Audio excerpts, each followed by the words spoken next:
It's been 1 year of a genocide that we've all been witnessing, and I think one thing we all need right now is a bit of perspective. Because I do think that after all this time, it does become desensitizing. Human brains are honestly just not evolved to comprehend numbers as large as what we're seeing come out of Gaza. So I want to try an experiment to kind of put this all into perspective. I wanted to see what it actually looked like if one single grain of rice represented one death. It was perfect timing. I had just run out of rice, so I went to the store, grabbed a new bag, and I started counting. So this took me a little bit, but honestly, this kind of blew my mind. Okay, so to start off, this is about 1,200 grains of rice. This is to represent the main Israeli narrative that 1,200 Israelis were killed on October 7th. This is what they've used to justify everything that's happened in the last year. And by the way, we're being generous here for the sake of this video. The real number is actually less than 1,200, and if you're only counting civilians, it's even lower than that. Now let's look at this compared to the Palestinian death toll, which right now is about 42,000. This is about 42,000 grains of rice.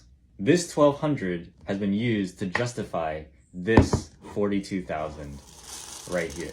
But we should note too that this 42,000 is also a massive undercount. The death toll has basically been stuck at about 40,000-ish for months now, even though the massacres and the bombs have not stopped. A highly respected medical journal called the Lancet Journal released a report where they estimated the true death toll, including those that are missing, buried under the rubble, are going to die from starvation or treatable injuries and diseases. If you add up all those things, this is what it looks like.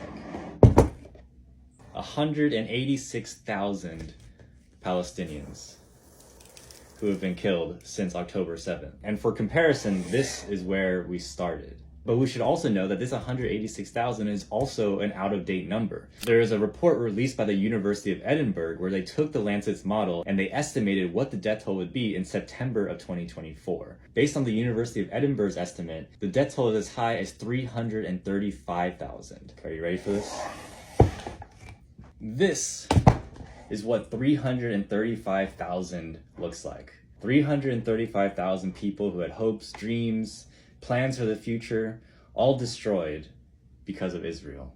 Right now, Western leaders are putting out their statements in commemoration of the October 7th anniversary, and they all center the Israeli narrative. They want us to believe that this 335,000 is self-defense. They want us to think that this is a proportional response. But we all know what this really is. We've all woken up to it over the past year, and we have a word for this. The word for this is genocide. Thank you for tagging along with my little experiment, and make sure you do at least one thing today in support of a free Palestine. You can check out my link tree. I have a public action toolkit as well as ways that you can email or call your representatives. And I'm also running a fundraiser right now where you can buy this shirt that I wear in all my videos, and all of the proceeds will be going to Palestine. And lastly, really what we learned over the past year is that this is an ongoing battle. So I think this is a good time for all of us to reflect a little bit on how we've changed over the past year, some of the lessons we learned, and it's also a good time to connect with your community, to connect with other people who are like-minded, who feel the same way as you, because that is so key in us being able to do this for the long term. Whatever it is, make sure you do at least one thing today in support of a free Palestine.